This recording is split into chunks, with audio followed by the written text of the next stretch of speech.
and that way I can start posting your classes on Blackboard. But in the meantime, we'll use this as a backup.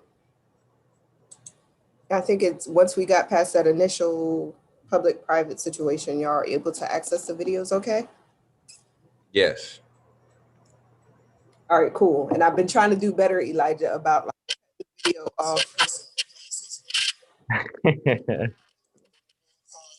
I have to, stop talking. I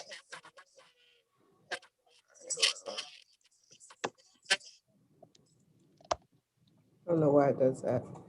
All right, so today we are still working on the floor plan. So just a quick recap, if you did not do this already, I'm just typing in the M for move, selecting my objects.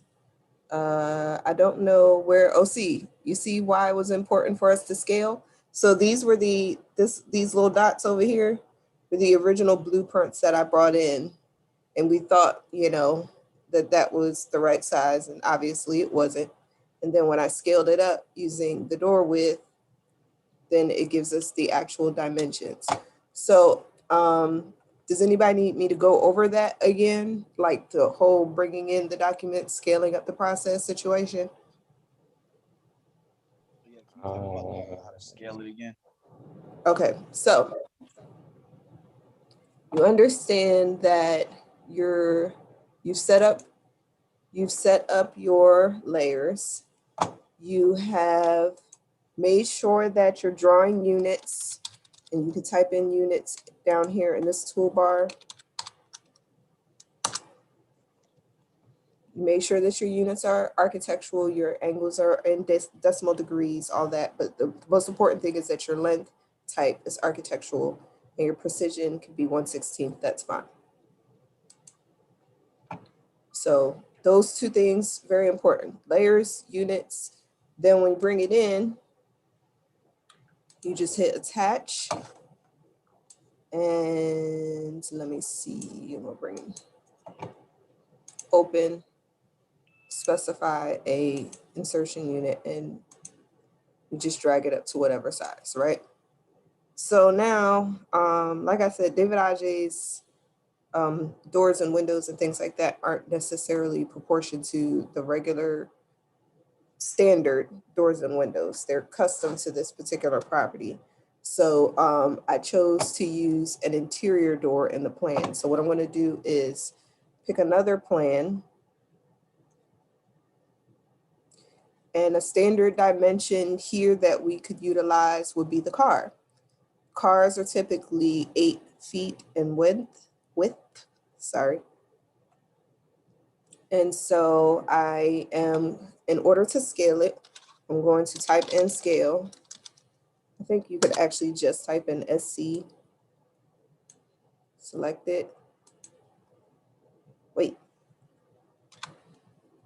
before I do that, sorry. Going to home, going to my line, and I'm going to insert a line that goes across the width of the car so that I know what I'm going to use as my reference. Now I'm typing in scale, selecting my objects, including that line, and clicking off to the left of the screen. Now it says specify base point. I always use the bottom left-hand corner. And then if you look down in this toolbar, it says, not toolbar, the command bar, that white bar at the bottom of the screen, it says scale specify, scale factor, or copy reference. So I'm going to use reference, or just type in R and hit enter. So I'm specifying the reference length. You don't have to type in anything. All you need to do is click on the first part of the line that you've drawn and the second part of the line. And it won't always be a car. Sometimes it'll be a window width. Sometimes it will be a door width, whatever. But whatever you're using as a standard factor, that's what you would take that width measurement of. And so now it says, I've chosen that. So now it says scale specify new length or points. So I'm going to type in 8 feet because I know that's a standard dimension for a car. And then I hit enter. And now everything should be scaled accordingly. And how do I know? Because these two things, at the very least, now these drawings look proportioned. Now, depending on whether or not this door that I actually use as a reference was actually 3 feet, it may or may not be the same exact size, but we're going to make an assumption that it is. An educated guess. I'm just moving that out the way. And now we can actually go in here and take our tool, which is distance, you hit DI, and measure whether or not this line is 8 feet. Yes, it is. So that now we know that we have it at the scale that we want it at. So everybody's cool? Have any questions?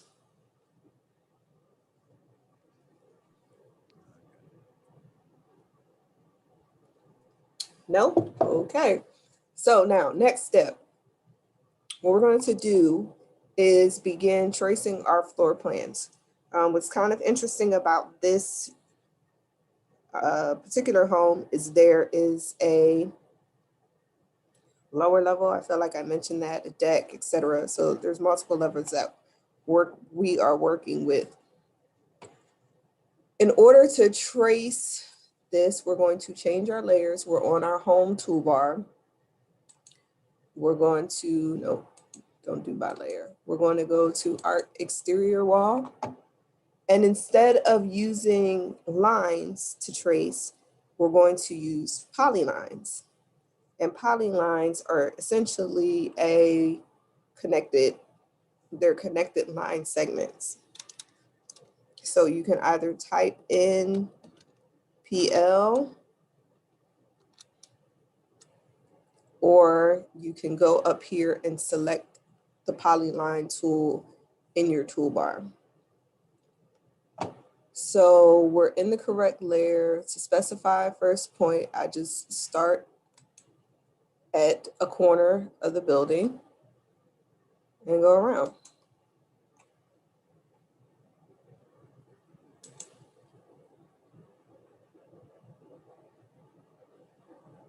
Want to make sure that ortho is on, and then we will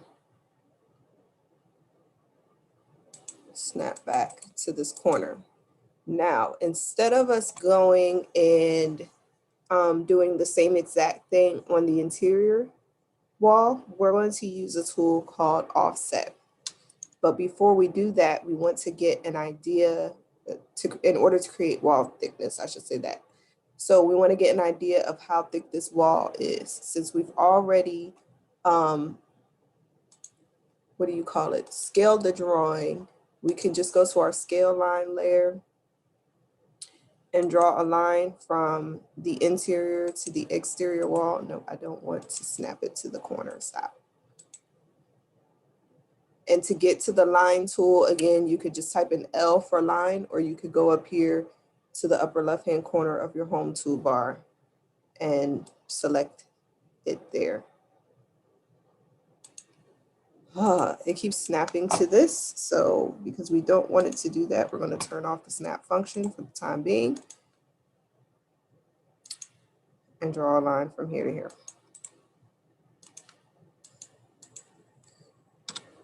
Erase those. So we're going to take the distance to find out the wall thickness. We're going to turn our snap function back on. And these walls, if we scaled our drawing correctly, it's saying that the walls are 1 foot thick, which is pretty substantial, but you know, whatever, if you got it like that. So rather than redraw another polyline, we're going to use a tool called offset. Yes, like the wrapper. You type in off and offset will come up. And specify distance or through. I'm going to put in 1 foot. Then I'm going to click my polyline, just going to select the whole thing and then click inside the drawing. Now, if we wanted to add width to the wall on the exterior, on the other opposite side, then we would offset it to the opposite side. So whatever direction that you're trying to create thickness in, that's where you would click. Okay, and that's essentially what you'll be doing with your plans, is going through, tracing these different objects.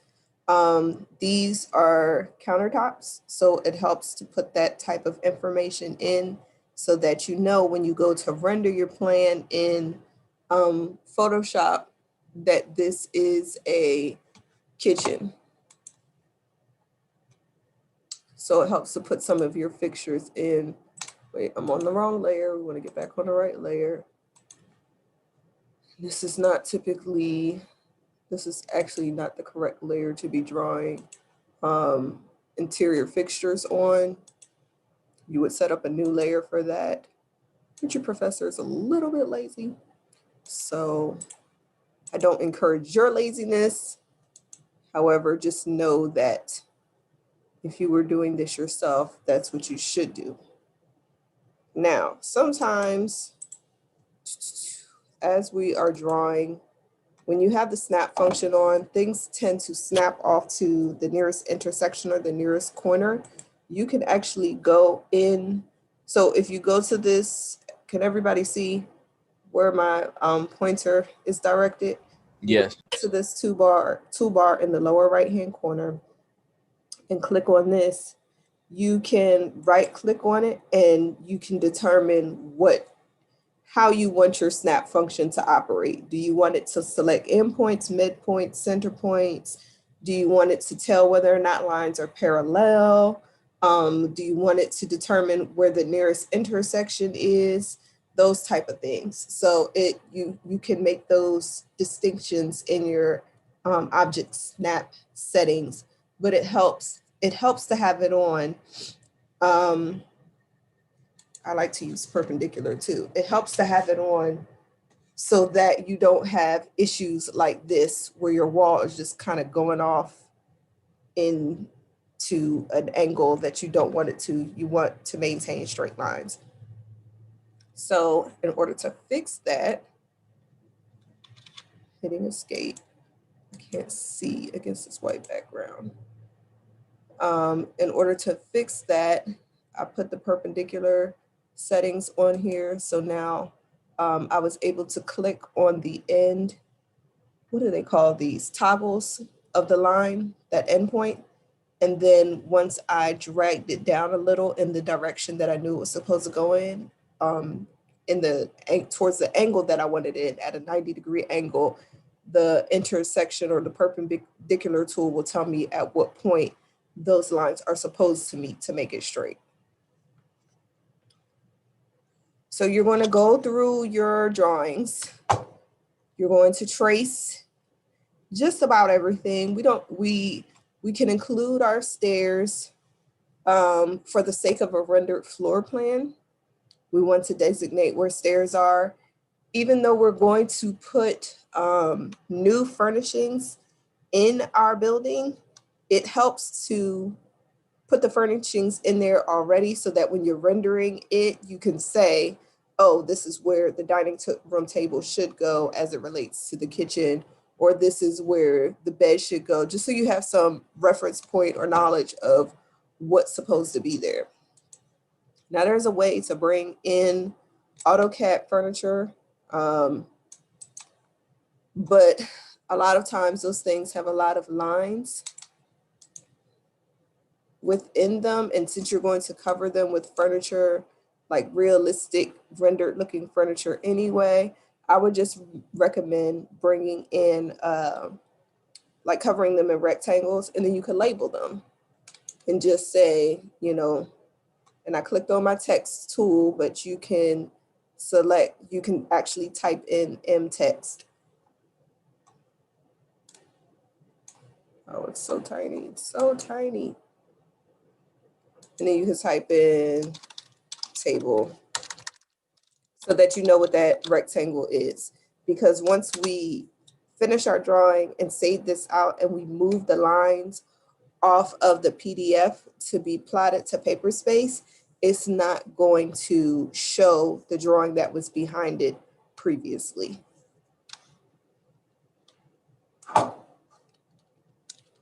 If that makes any sense. I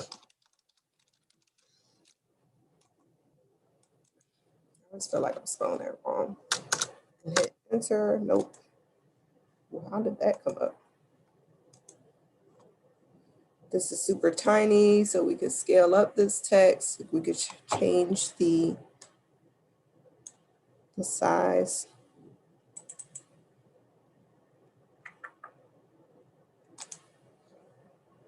And all I did was go to MText edit.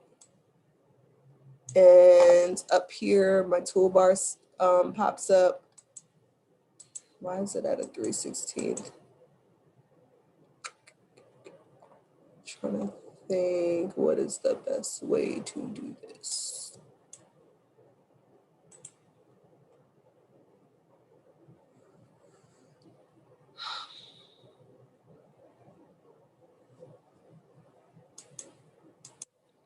There used to be a thing where I could just bump up the sides.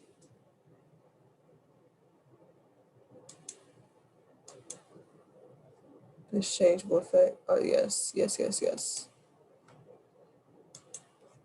Let me see if properties will work.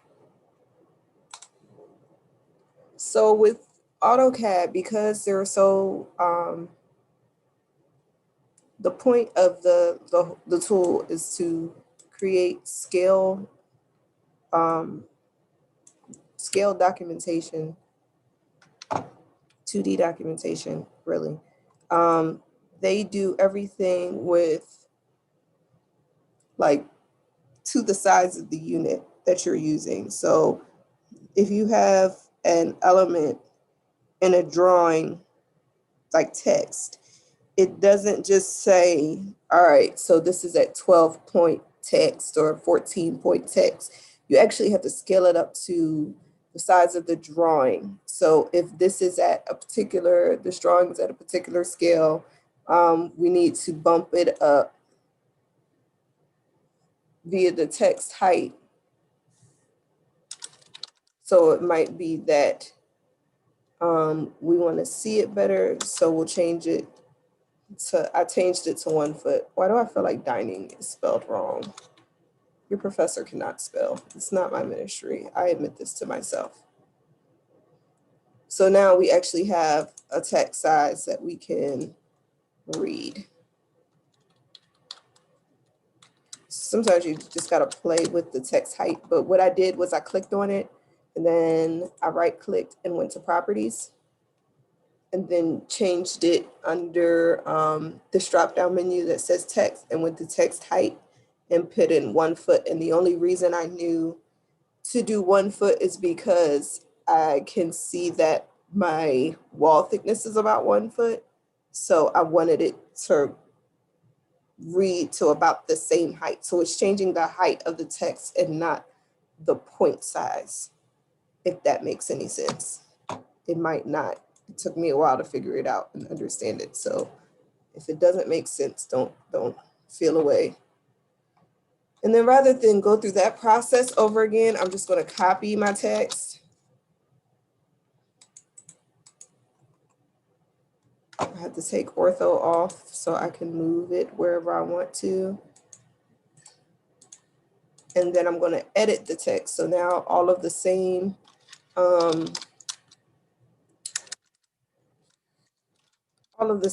properties are set to this text because I just copied and pasted. Why is it? I don't want capital letters or whatever. So I could just go through here and create different blocks or rectangles to show where beds and things are, where furnishings and things are, so that I know where to place them once I take it into Photoshop. What you do want to make sure you do is trace out your stairs, and you can do that using a rectangular tool, or you can do it using your polyline tool. So trace the outer. Let's put ortho back on so that we get straight lines.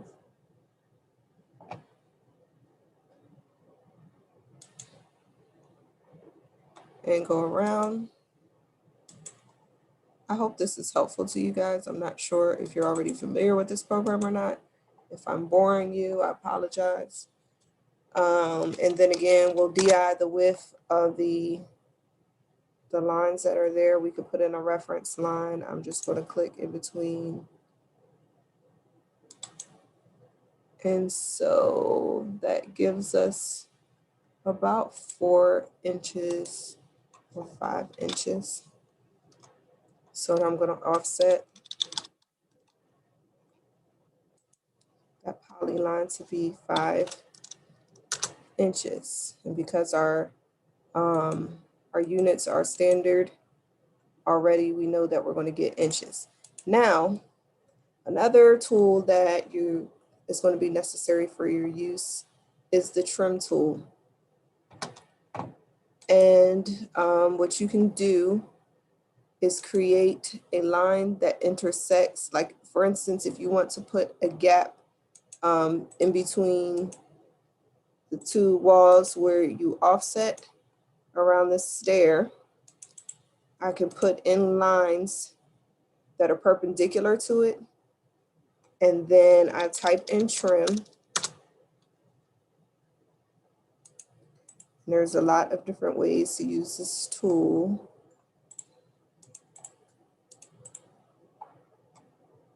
But I put in trim, I typed in trim, and then I right clicked it and hit enter. Now I repeat it. That didn't do what I wanted to do.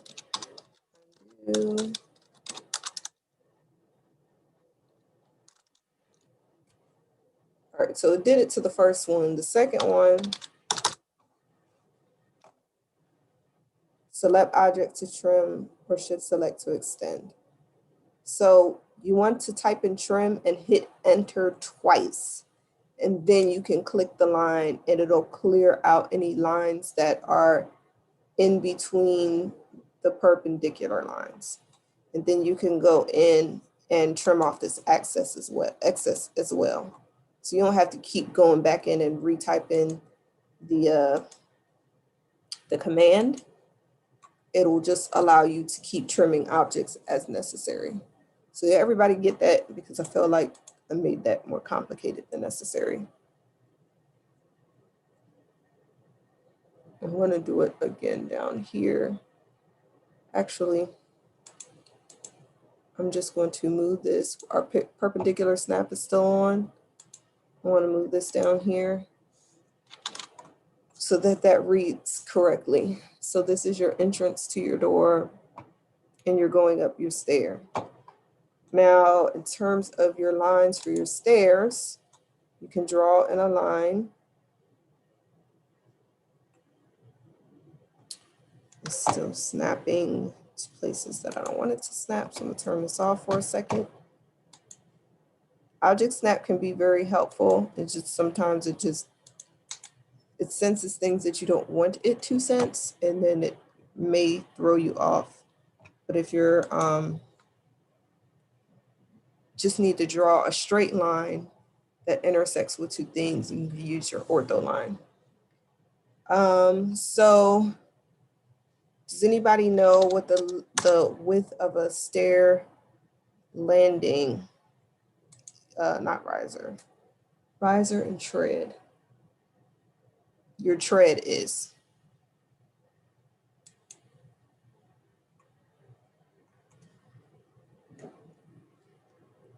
It's usually 12 to 13 inches. So your riser and your staircase, your riser is the part that goes up. Your tread is the part that you you put your foot on,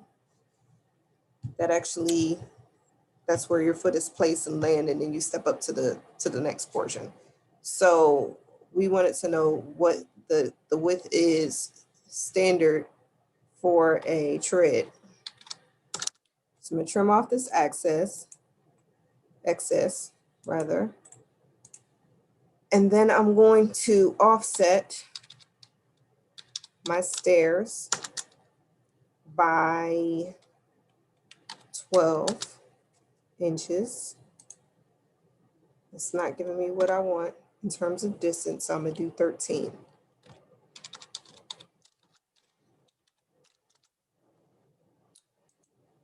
Perfect. So I'm just gonna offset each of these lines to get my staircase in plan. There are other ways to go about doing this. Like you can insert actual stair blocks that are pre-made, but when you are drawing from an existing drawing, sometimes, again, things may not be standard, and then you might have to go back and edit the block anyway.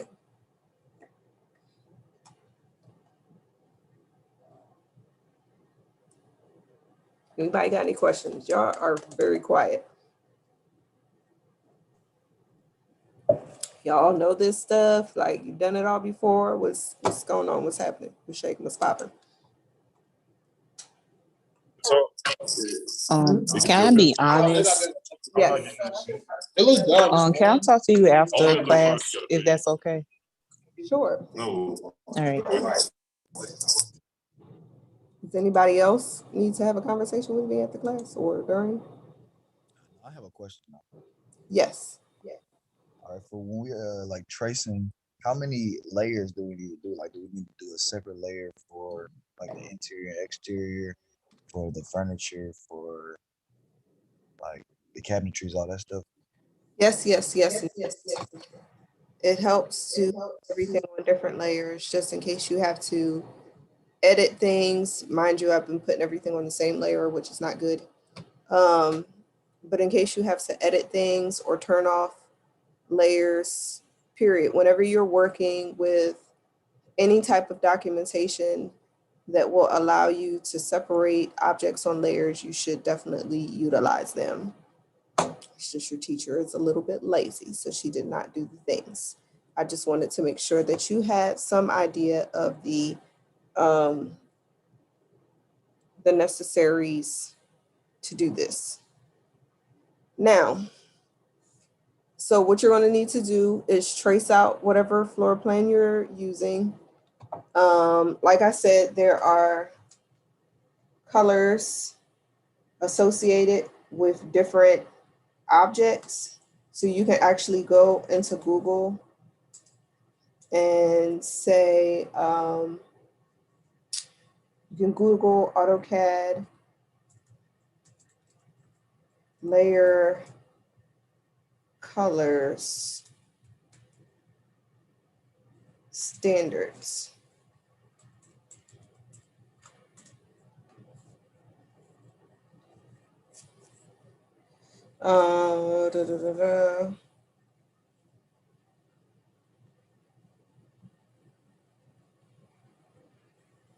And then they'll give you some standards of what to choose. I'm looking at this one site. I'm using a different computer to Google this so I don't mess up my life and switch screens. But I will, I can send you a document that if you're working on a 2D drawing, what to label your colors as. Only thing I don't like about this particular one is it gives you the number of the color instead of just saying, use this for this and that for that. But I'll find a good list for you to utilize. All right, so either way, once you have finished doing this, you can either leave your drawing over top of the PDF version, or you can copy it, select the whole thing. I just right click on it. Wait, why is it saying repeat pop?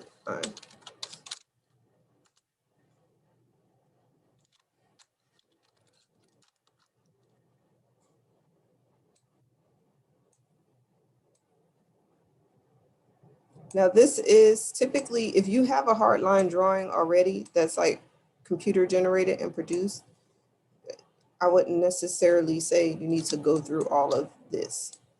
The reason that you're going through this exercise is so that you understand how to do it. And then when you are bringing in your own drawings, you got the process together.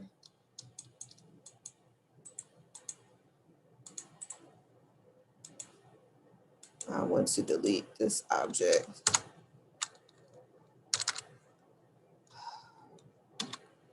Why?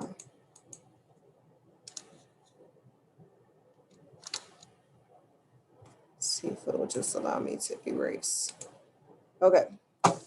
So this is a very basic, watered down plan. And the only reason I'm taking this aside right now is to show you, once you've actually drawn all your walls in and everything is together, how to lay this out in a paper space and how to print it to PDF so that you can take it into Adobe Photoshop or Illustrator to render. All right, so if you look in your bottom left-hand corner, I'm sorry, whoever asked that question, did that answer your question? I feel like I didn't, I just kind of glossed over it. But yes, you should include multiple layers. You can go to layer properties. I typically just select a layer and then do a new layer. And then I could say, allow me to rename the layer, please. Thank you. Arc furnishings. And I might change that cyan.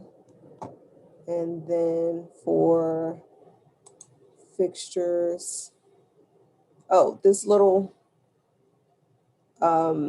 icon up here that has the kind of paper, it looks like paper stack, and it has a yellow little sunburst type situation coming out of it, that will allow you to create a new layer as well if you're in this toolbar. What else? Let's say bathroom fixtures.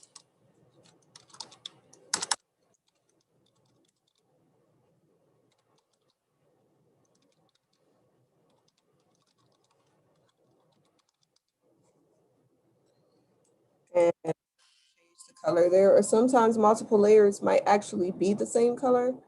But if you are wanting to turn them off or freeze them, then it gives you the ability to do that without disrupting the other drawings or the other things in the drawings, other objects in the drawings, the other lines in the drawings.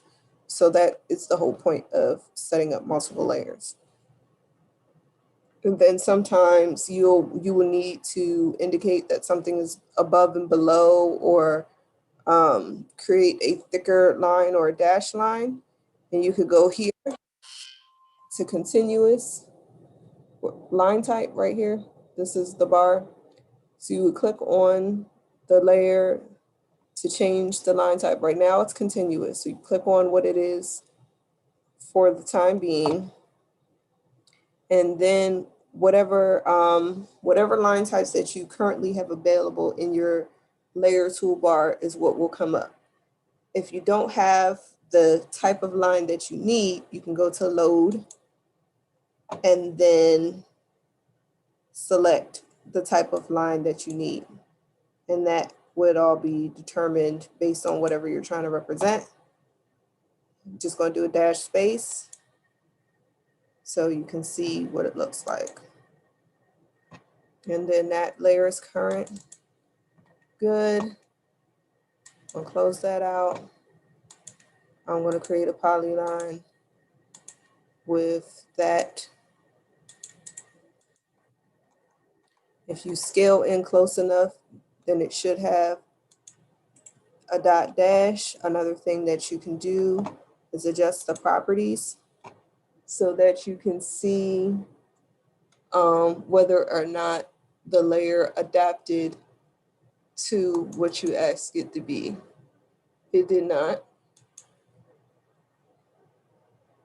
So I went to my properties toolbar and changed it in under the general drop-down menu. I changed it to the line type that I previously selected. And then hit escape, and now we got a dot dash line. So you're going to need those different things based on whatever you're drawing or representing. Like over here, there's some dot dash lines in the stairwell because it's showing the stair and that it goes up above something. So that's why it's dashed in this portion. So just so you know how to trace it accordingly or represent it accordingly. So it really does depend on what you're producing in the drawings, but now you know or got some idea of how to change that. Okay, anyway, so now I got these scaled images. I went to my bottom toolbar and there's these tabs. Model space is where we're actually doing drawing. And in your layout, you are changing it into paper space. So if you right click on the tab, it'll give you the option to set up the page that you want or create a new layout. I want to create a new layout just so you're aware of how to do it. I'm going to go to layout 3 because that's the new layout that I'm creating. At least my screen is not flickering today. Go on the page setup manager, and then I'm going to modify it. And depending on what I'm plotting or printing, I can change my paper size here. And it'll give you some standard sizes based on the plotter that you are attached to. I'm going to do 11 by 17. Other things that you can change in your properties are how your drawing plots out. We're going to do monochrome. Hit display plot styles. Ugh. We don't need this necessarily to be to a particular scale. All of these things where it says plot options, you want to plot the line weights, etc. Quality is normal, that's fine. You can also go up to presentation or maximum quality, which will give you, a higher quality image or printout. But we're not printing these out physically. We're just creating a PDF so that we can use them for rendering purposes.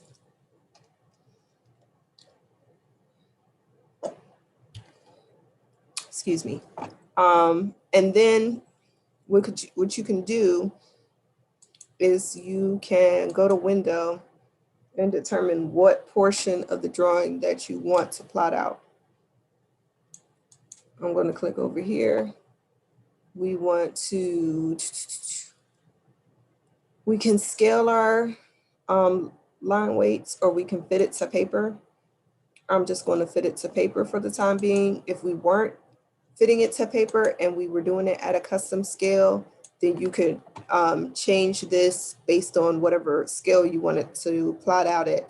So it can be 1/8 inch, 1/4 inch, standard stuff that you would draw at, you could change it to that scale. And then of course you would scale line weights. I'm just doing fit to paper because again, we're not using this for physical prints, but I want you to understand how to go about that. Okay. So that is done.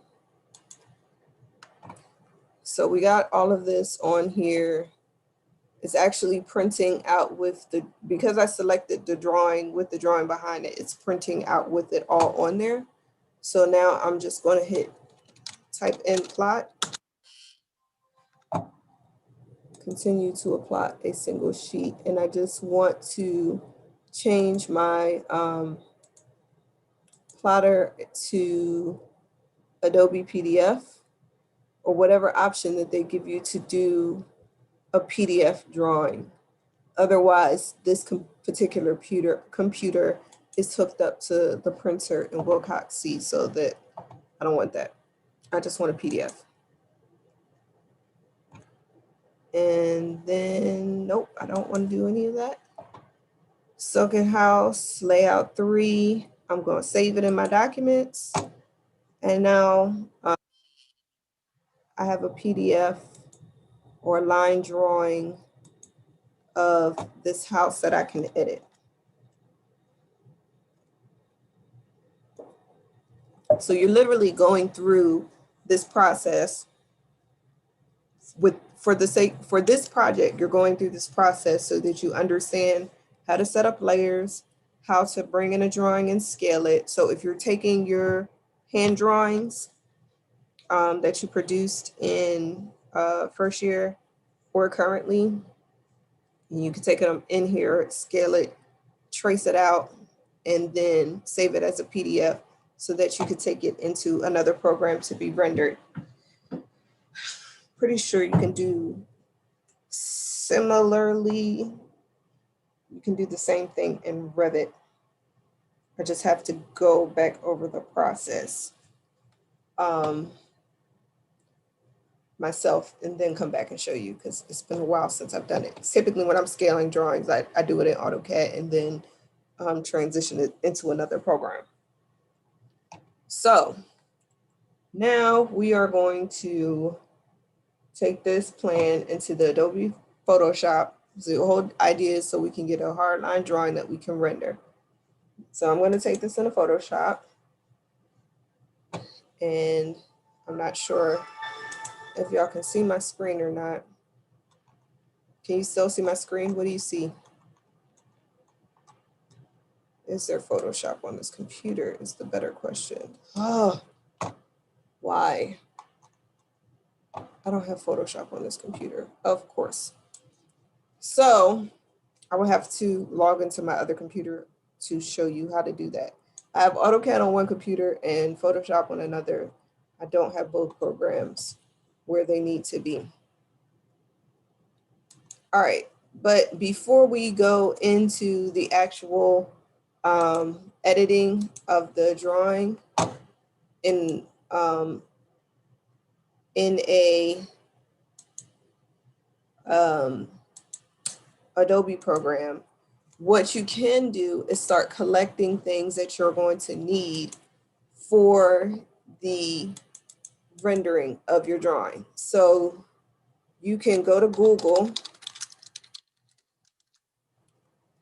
and say you want to include an actual swatch of hardwood floor.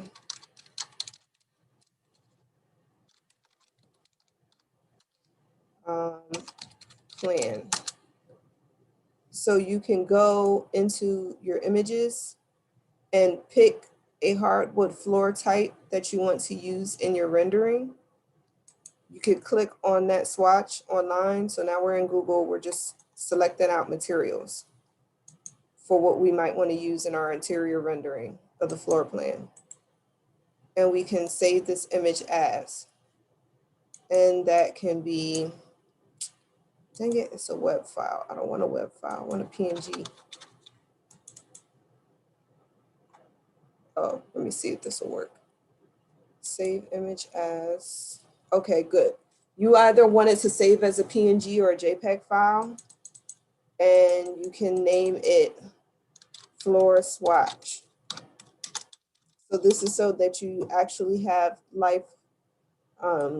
lifelike materials in your rendering. Another thing we can do on this computer trees. Trees and plan. And you see a number of options come up, and you could determine based on the type of rendering you want it to produce, whether you want it to look like sketchy, like a hand drawing, or if you want it to be photorealistic. You can, choose different tree types and plan to put in this drawing. So I'm going to choose a photorealistic tree.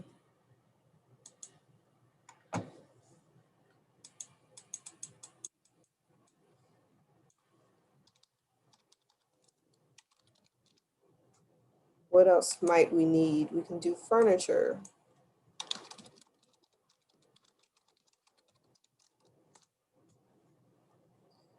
And we can pick out furniture that's already rendered. So the idea is that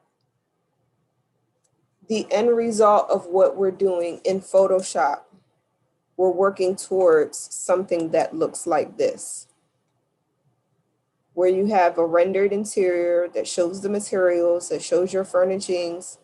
It's 2D, but it looks three-dimensional, like it's rendered enough to make it look more realistic in the space. So that is the purpose of this, is kind of the end result of where we're going, just in case you were wondering. So I can go in here and I'm just going to save all of this furniture because it's all in one file and it keeps me from skipping around. Okay.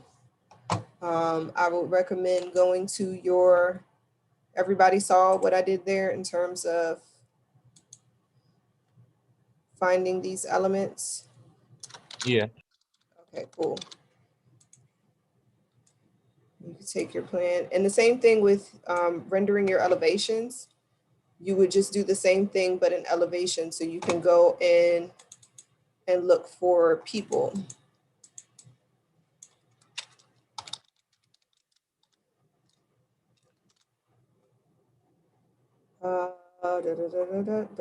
See, these are good people to have in your rendering because it's got a white background and there's nothing around them to distort. So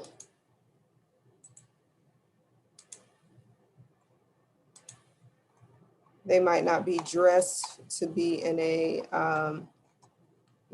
standing in front of a house, but if you were creating like a streetscape, that's what you would do. And depending on where your building is placed in the world, of course, you might change those people. So obviously, if I was in Japan, then I would type in Japanese people and see what comes up. We don't want anything close up like this. We want something that shows a full body, like these, that, wait. The geishas, they would be workable into an elevation rendering. If I wanted to say, here's some more people just hanging out. We can say Black people or African American people. And again, we don't want close-ups, we don't want headshots. We want actual full figures of people, and you'd be surprised on how difficult sometimes it is to find it. I've had students use pictures of their classmates in their photos in their elevations, just to create a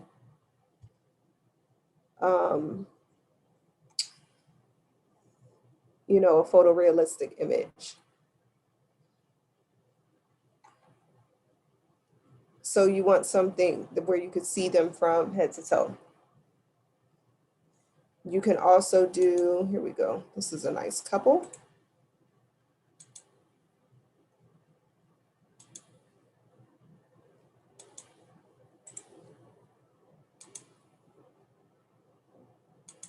That's all gonna go in the photos that we save. This is just people walking down the street doing the things.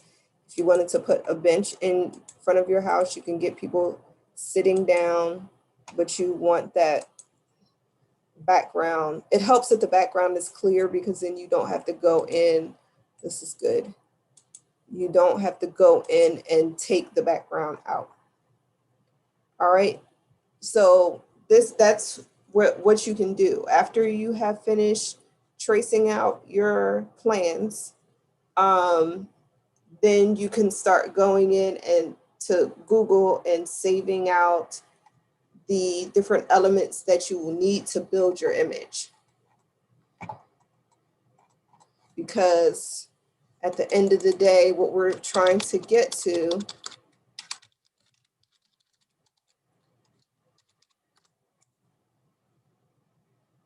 yeah, we can do something like this where it's just like people's silhouettes in here.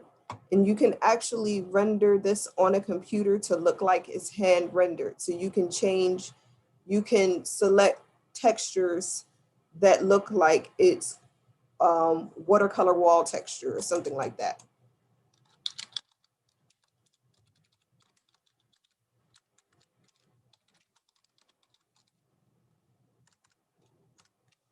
So we can try different techniques.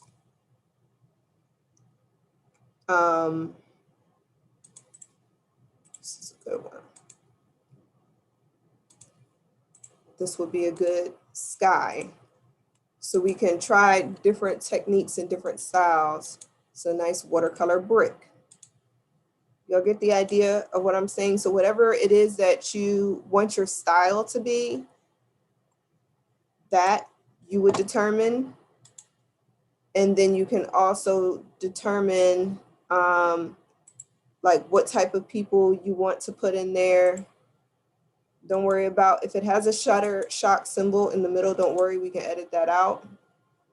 But if there's a specific like aesthetic or look that you're going for your renderings, you don't want it to necessarily look photorealistic, then as you're Googling your materials and textures, you can say, you know, watercolor hardwood floor. For those of you who are at Ms. Hosey's portfolio class, this is what she does. She goes in and selects textures that look like they've been watercolored just to give a watercolor feel of something, but she's not actually going in and watercoloring anything because I know my roommate. She's a beast on Photoshop, so she doesn't have to worry about whether she could paint it in by hand. She can just go pick it up off of the interwebs and then place it in. So as you're deciding on your materials and the type of imagery that you wanted to create, what your end result is going to be, that's how you would choose your textures. You can also put in silhouettes. So you can get all these people silhouettes instead of actual people if you just want to work with silhouettes. And it's okay if they're just black because we can change them to a lighter gray tone or whatever through opacity, things like that. But you want to get a full body. You can do the same with your trees. So it's kind of up to you to determine what you want your end result to look like and choose accordingly as you're Googling. But create a file with the different elements in there. What I want, hold on one second, please. What I would like all of you to do is to send me an email saying what house that you're working on and just the JPEG floor plan of that particular house. So I know what everybody is working on. And you need to do that today, please. Anybody have any questions? So we just choose a house off the internet? You can choose a house by an architect. Okay.